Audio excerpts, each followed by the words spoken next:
चलिए मैं अभी आपको सेंसर्स की वर्किंग प्रॉपरली एक्सप्लेन करता हूँ, किस तरीके से काम करता है। कुछ चीज़ें मैं आपको बताऊँगा सेंसर के बारे में, इसमें आपको काम कैसे करता है और क्या क्या इसके पार्ट्स हैं, और ये अगर आपने समझ लिया तो ये अपने आप समझ में आ जाएगा कि फ़ॉल्ट किस तरह के आ सकते हैं और क्या इसके रेमेडी है। तो इसमें सबसे इम्पोर्टेंट जो पार्ट है फर्स्ट, वो है इसका रिसीवर, आई जिसको बोलते हैं हम। ये देखिए आई कुछ अंदर से इस तरीके का एक छोटा सा कंप्यूटर होता है, जिसमें आपको यहाँ पर एक एलईडी दिख रही होगी, ये आपको जो दिख रहे हैं ये एलईडी टाइप के जो दिख रहे हैं, आईआर एमीटर, इंफ्रारेड एमीटर है, और ये आईआर रिसीवर यानी इंफ्रारेड रिसीवर है। इस टाइप की आपको जो हमारा टीवी का रिमोट होता है उसमें भी एक सिंगल दिखता है आपको, इसमें दो हैं। एक एमीटर है यानी कि ये सिग्नल को फेंकता है, बाहर निकालता है, यहाँ से जो भी पल्स बन रही हैं, सिग्नल्स बन रहे हैं उसको बाहर निकाल रहा है। और ये एक रिसीवर है, जब इसके सामने ऑब्स्ट्रक्शन आता है एक पर्टिकुलर डिस्टेंस पर, तो एक तय की हुई दूरी पे जब डिस्टेंस पर कोई ऑब्स्ट्रक्शन आता है तो ये रिफ्लेक्ट होके रिसीवर पे जाता है। जब ये रिसीवर इसको रिफ्लेक्शन को रिसीव करता है तो ये इसको सिग्नल देता है आईसी को कि कोई चीज़ सामने है, तभी ये इसका जो आउट है वहाँ पर ये सोलेनॉइड वाल्व पे सप्लाई को देता है। ठीक है, तो पहला पार्ट हो गया इसका आई। देखिए अभी आप देख रहे हैं इस इमेज में कि यहाँ पर ऑब्स्ट्रक्शन आया है, तो ये जो सिग्नल इसमें निकल रहे हैं टकरा के इसको रिसीवर को मिल रहे हैं। लेकिन जब कोई नहीं होता है सामने, कोई भी ऑब्स्ट्रक्शन, कोई भी चीज़ सामने नहीं होती है, तो ये निकल जाता है, वापस नहीं आ रहा है। तो सबसे इम्पोर्टेंट इसका पार्ट है ये आई, आँख हिंदी में कहेंगे। तो ये इसका पहला पार्ट हो गया। दूसरा इसका पार्ट होता है सोलेनॉइड वाल्व, ठीक है। और तीसरा जो पार्ट होता है वो होता है इसकी बैटरी बॉक्स। ये इलेक्ट्रिकल पार्ट्स हैं, मैकेनिकल पार्ट्स अलग बताऊंगा मैं आपको। तो ये जो तीन पार्ट्स हैं,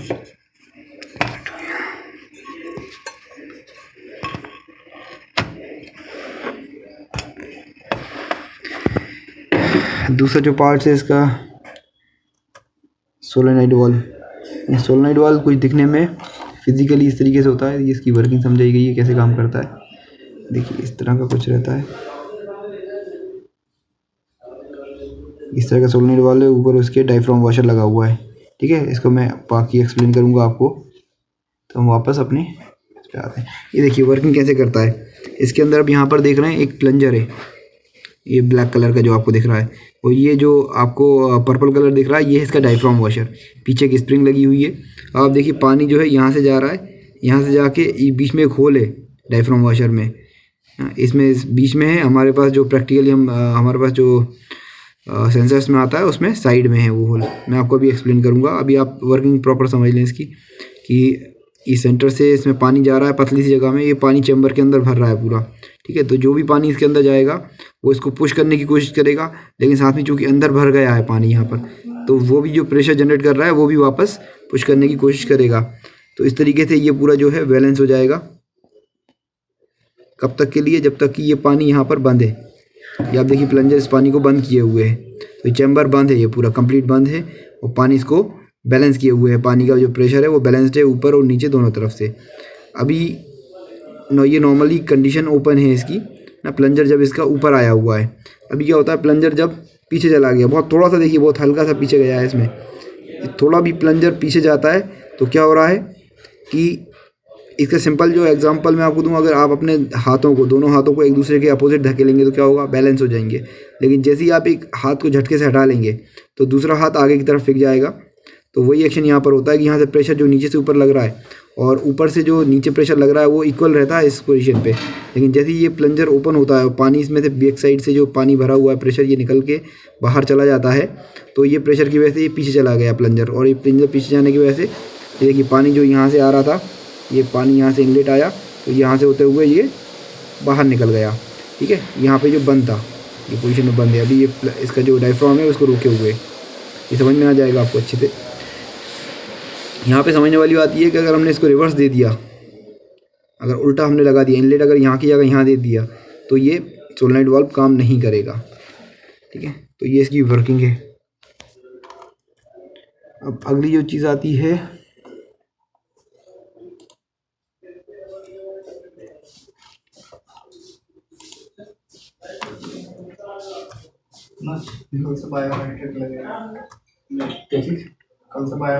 इसमें जो डायमीटर दिखाया गया है कि यूरिनल में आधा इंच का पाइप लगता है। WC सेंसर में जो आप सप्लाई देंगे वो 1 इंच की पाइप से देंगे, और बेसिन सेंसर के लिए भी आधा इंच के पाइप से दे सकते हैं, आप पौना इंची से दे सकते हैं।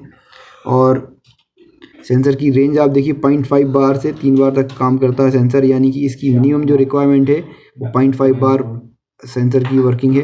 लेकिन 0.5 बार यानी कि 15 फीट हाइट पे 0.5 बार प्रेशर मिलेगा आपको।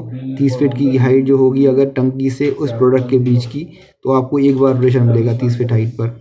3 बार प्रेशर के लिए यानी 90 फीट, या फिर आप दूसरा प्रेशर पंप लगा सकते हैं। तो जहाँ पर भी इससे कम प्रेशर है तो ये प्रोडक्ट वर्क नहीं करेगा। लेकिन आप ये समझ लीजिए ये वर्किंग स्टार्टिंग प्रेशर है 0.5 बार, लेकिन इसका रिकमेंडेड प्रेशर मिनिमम 1 बार है। और WC के सेंसर के केस में ये 2 बार है, और प्लस फ्लो अच्छा होना चाहिए। तो ये चीज़ें ध्यान रखनी ज़रूरी हैं, अदरवाइज़ सेंसर कम प्रेशर पे काम नहीं करेगा। इसी तरीके से 5 बार से 3 बार से ऊपर अगर हम जाएंगे तो प्रॉब्लम आ जाएगी। 5 बार के ऊपर ये काम करना बिल्कुल ही बंद कर देगा। तो इसके बाद जो आप देख रहे हैं सेंसर इस तरह से जो मैं दिखा रहा था आपको, ये आई है, एक मॉडल है आई का, और एक ये इस तरह का मॉडल नया आ रहा है अभी। कुछ मॉडल्स हैं दिखाए हुए हैं। ये बेसिन सेंसर है और ये यूरिनल सेंसर है। यूरिनल सेंसर और बेसिन सेंसर की वर्किंग कैसी है वो मैं प्रोग्रामिंग क्या है वो मैं प्रीवियस वीडियो में दिखा चुका हूँ। इस तरह की आई और डिज़ाइन है कुछ। ये यूरिनल सेंसर है सारे। ये देखिए पुराना जो यूरिनल सेंसर था वो इस तरीके की आई आती थी, जो कि अब इस तरीके की आने लग गई ये पूरी आई। और इसकी खासियत ये है कि इसके अंदर बैटरी बॉक्स अलग से नहीं होता है। इसके बैक साइड में आप देखेंगे यहीं पर बैटरी अंदर लगेगी। बैटरी को कभी भी उल्टा नहीं लगाना है, प्लस माइनस जिस तरीके से लगते हैं उस तरीके से लगाना है। हालांकि इस वाले मॉडल में तो पर्टिकुलरली पॉसिबल नहीं है कि आप उल्टा लगा पाओ, सीधी ही लगानी पड़ेगी, बट लोग कुछ भी कर सकते हैं। और ये नया वाला जो सेंसर है इसमें अभी बेसिन सेंसर जो आता है सेंसोट्रॉनिक, उसमें ये जैसे हमारा मोबाइल में हेडफोन होता है 3.5mm जैक आता है, ठीक उसी प्रकार का ये आता है। तो इसको आप ध्यान रखिए कि ये जो आपको दिख रहा है यहाँ पर एक ओरिंग लगी होती है वाइट कलर की। ये ओरिंग पूरी तरीके से छुप जानी चाहिए जब आप इसको कनेक्ट करते हो। और मैं सलाह ये दूंगा कि इसमें थोड़ा सा ऊपर अगर ग्रीस लगा सकते हैं, हल्का सा तो ग्रीस लगा दें कनेक्शन के बाद, ताकि पानी अंदर किसी भी प्रकार से जाने नहीं पाए।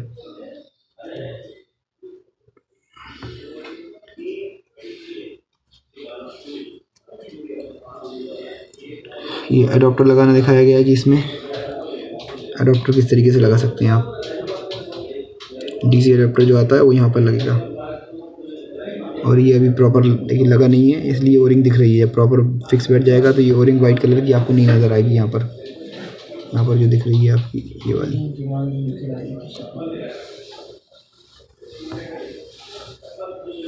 ये इसके अंदर का हिस्सा है। अंदर सोलेनोइड वाल्व भी लगा हुआ है यहाँ पर, और ये इसके कनेक्शन लगे हुए हैं। ये बैटरी लगाने की जगह है।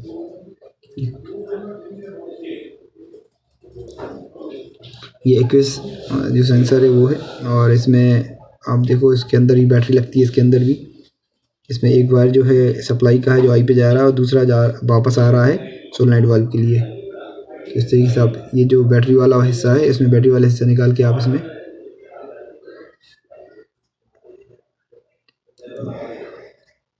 अडोप्टर लगा सकते हैं। ये देखिए खुला हुआ हिस्सा, यहाँ पर बैटरी लगती है। इस बैटरी को उल्टा लगाने की पॉसिबिलिटी काफ़ी सारी है, तो आप ध्यान रखिए कि इस बैटरी को कभी भी आपको उल्टा नहीं लगाना। जहाँ प्लस लगा है उसको प्लस पे लगाना है, माइनस लगा है माइनस पे लगाना है। अगर आपने उल्टा लगा दिया तो बैटरी के पॉइंट इसको इतना गर्म कर देंगे कनेक्शंस को कि ये कनेक्शन आपके पिघल जाएंगे, और बैटरी भी फ़ौरन ही ख़राब हो जाएगी। किसी टाइप का ये आई और इसका सोलेनोइड वाला ऊपर, बैटरी बॉक्स, ये तीनों चीज़ें एक साथ आपको दिख रही हैं यहाँ पर।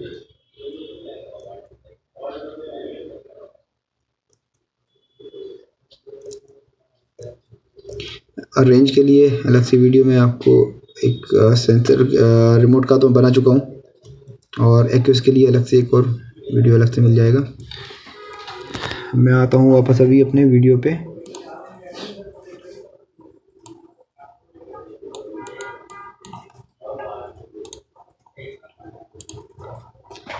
ये देखिए ये इसकी आई है,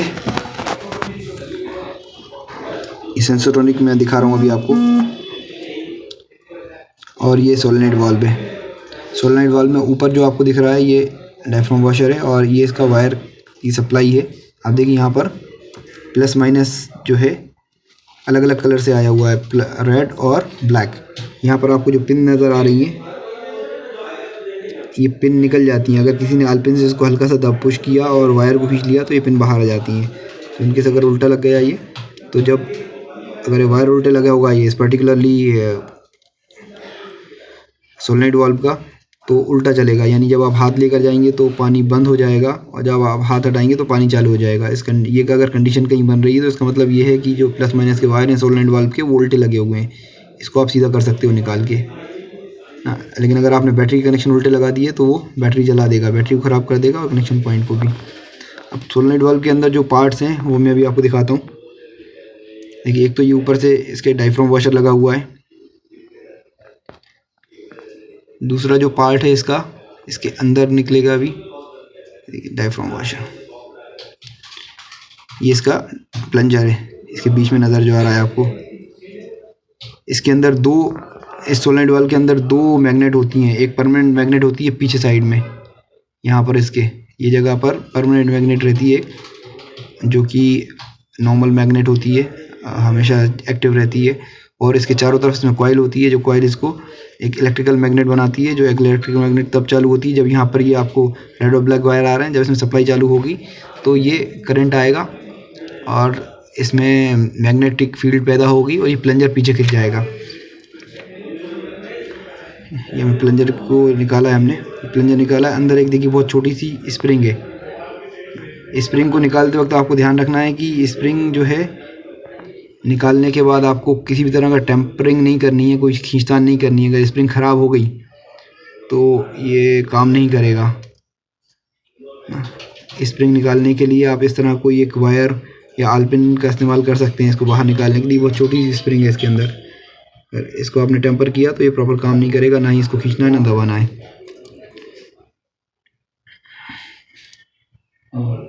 तो ये मैग्नेट इस स्प्रिंग की वजह से ये बैलेंस रहता है। और जो मैंने बताया आपको, एक परमानेंट मैग्नेट और एक जो टेम्परेरी मैग्नेट होती है वो आपस में बैलेंस रहती है। मतलब नॉर्मली कंडीशन में जब आपका वो करंट नहीं आ रहा है तो जो पीछे का परमानेंट मैग्नेट है वो उसको प्लंजर को पीछे खींचने की कोशिश करता है, बट जी स्प्रिंग उसको रोक के रखती है। छोटी सी स्प्रिंग है, जैसे ही इसमें करंट मिलता है, इसको प्लस माइनस आता है, तो उस कंडीशन में उसको सपोर्ट मिल जाता है, एडिशनल सपोर्ट मिल जाता है परमानेंट मैग्नेट को, और ये प्लंजर को पीछे खींच लेता है। लेकिन जब इसके बाद जब हम कुछ सेकंड के बाद दूसरी पल्स आती है, दो पल्सेस देते हैं। जो हमारा आई है वो एक प्लस माइनस पल्स देगा पहले सोलेनोइड वाल्व को, और बंद करने के लिए माइनस प्लस पल्स देगा, यानी उसकी अपोजिट पल्स देगा। जब अपोजिट पल्स आएगी उस कंडीशन में जो परमानेंट मैग्नेट है वो तो अपनी जगह चिपका के रखने की कोशिश करेगी उसे, लेकिन जैसी जो मैग्नेट अभी बन रही थी उसका जो नॉर्थ पोल और साउथ पोल था वो पलट जाएगा, क्योंकि अभी उसकी पोलरिटी उल्टी आ रही है, और उस कंडीशन में वो फेंकेगा ऊपर की तरफ प्लंजर को, तो प्लंजर बाहर निकल आएगा। ये दोनों पल्स आनी ज़रूरी है, अगर एक भी पल्स नहीं आ रही है तो काम नहीं करेगा। पॉजिटिव और नेगेटिव पल्स कह सकते हो आप इसको, जो कि सोलेनोइड वाल्व पे आता है।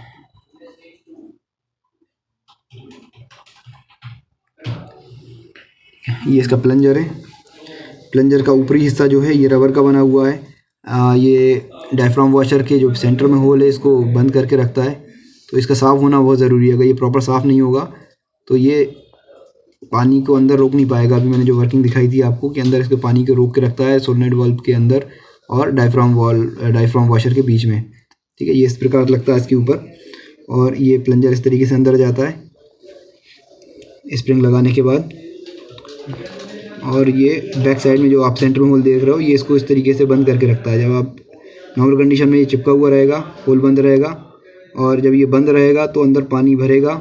इसमें मैं अभी दिखाऊंगा पानी कहाँ से आता है। इसमें हम जो वीडियो देखा था प्रीवियस वर्किंग वाला जो मैं दिखा रहा था आपको भी, उसमें सेंटर से पानी अंदर आ रहा था, लेकिन इसमें थोड़ा सा डिफरेंट है। इस वाले ये इसमें बाहर जाने का रास्ता जो है वो है सेंटर से, और इसके अंदर आने के लिए 3 होल साइड में इसके बने हुए हैं, जो मैं अभी आपको निकाल के दिखाऊंगा। तो ये प्लंजर जब नीचे रहता है, जब जितनी देर पानी अंदर भरा रहेगा, प्रेशर अंदर बना रहेगा, और जब ये प्लंजर पीछे हट जाएगा तो ये जो पानी का प्रेशर है वो बैक साइड में कम हो जाएगा, और नीचे साइड में ज़्यादा होने की वजह से डायफ्राम वॉशर पीछे सरक जाएगा और पीछे आकर पानी के फ्लो को जाने देगा आगे। आप ये इतना ध्यान रखिए कि ये छोटी सी स्प्रिंग और छोटा सा प्लंजर पानी के प्रेशर को नहीं रोक सकते हैं। ये काम पानी का प्रेशर खुद ही करता है बैलेंसिंग के थ्रू। ठीक है, तो इस तरीके से बंद होना ज़रूरी है प्रॉपर से। अगर किसी वजह से इसका होल डिफॉर्म हो गया, टेढ़ा आड़ा कर दिया किसी ने, तो भी ये प्रॉपर बंद नहीं होगा, है ना। ये अभी मैंने ये निकाला, डायफ्राम वॉशर को अलग किया प्लास्टिक से इसके। तो अब इसके प्लास्टिक में देखिए 3 होल हैं। ये पानी तीन तरफ इसके अंदर 2 होल हैं इस वाले डायफ्राम में। और यहाँ पे आप देखिए इसके भी आपको डायफ्राम वॉशर में आपको चारों तरफ होल दिख रहे होंगे चमकते हुए। ये जो होल हैं इनसे पानी अंदर जाता है, और जो सेंटर वाला होल है उससे पानी बाहर आता है।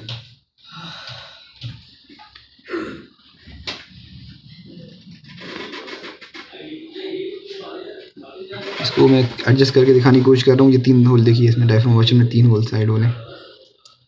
तो ये प्रॉपर क्लीन होना ज़रूरी है। इसके अंदर अगर हार्डनेस जम गई कुछ तो ये काम नहीं करेगा। और इसके बाद जो अगला पॉइंट है वो स्प्रिंग का मैं ऑलरेडी बता चुका हूँ आपको कि स्प्रिंग इसकी टेम्पर्ड नहीं होनी चाहिए किसी भी हालत में। स्प्रिंग अगर घूम जाएगी अलग से नहीं मिलती है। ये देखिए इस तरीके से